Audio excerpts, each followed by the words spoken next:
म्हणायचं तरी काय, संतांना या मूर्ती लोकात येण्याची आवड आहे, पण जन्माआधीची. देवाला अवताराला येण्याआधीची आवड आहे. देवाची आवड, संतांची आवड, जीवाची आवड वेगळी वेगळी आहे. शिवाची आवड वेगळी आहे. कुणाला खाण्याची आवड आहे, कुणाला फिरण्याची आवड आहे, कुणाला झोपण्याची आवड आहे, कुणाला वाईट बोलण्याची आवड आहे, कुणाला त्रास देण्याची आवड आहे. ही सर्वसामान्य जीवाची आवड आहे. संत महात्म्यांची आवड, अनेक संतांची आवड एक आहे आणि अनेक जीवांची आवड अनेक आहे. इथं बसलेल्या अनेक जीवांची आवड अनेक आहे सर, पण अनेक संतांची आवड मात्र एक आहे. माझ्या जीवेची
संतांची आवड एक आहे. शिवाची आवड वेगळी आहे आणि देवाची आवड ही वेगळी आहे. देवाची आवड काय आहे? देवाची आवड आहे संत महात्म्यांच्या घरी राहणं, त्यांची न सांगता काम करणं. नवे नवे ही देवाला आवडच आहे. एरवी सांगितलं तरी कोण काम करणार नाही, पण न सांगता करतो बाबा म्हणजे त्याला आवड आहे. भक्ताच्या घरी राहणं हे देवाला आवडतं. वैकुंठपद सोडून तो भक्ताच्या घरी राहतो, त्यांची कामं करतो, ही देवाची आवड आहे.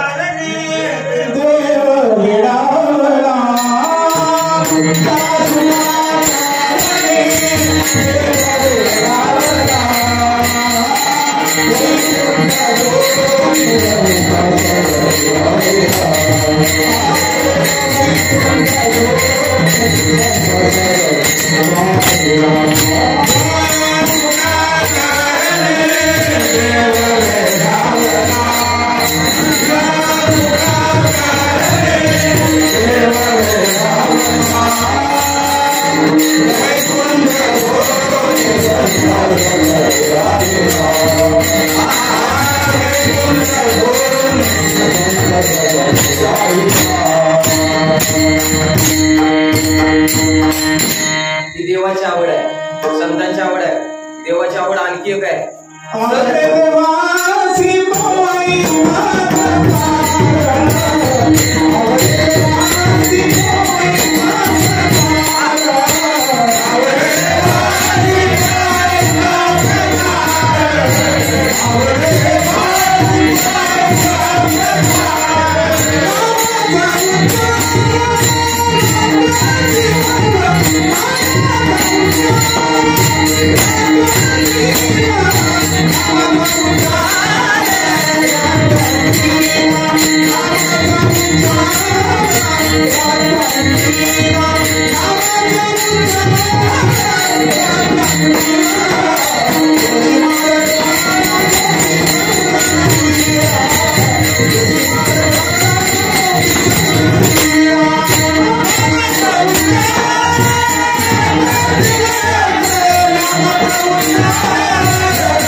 संसारी जीवाची आवड वेगळी आहे.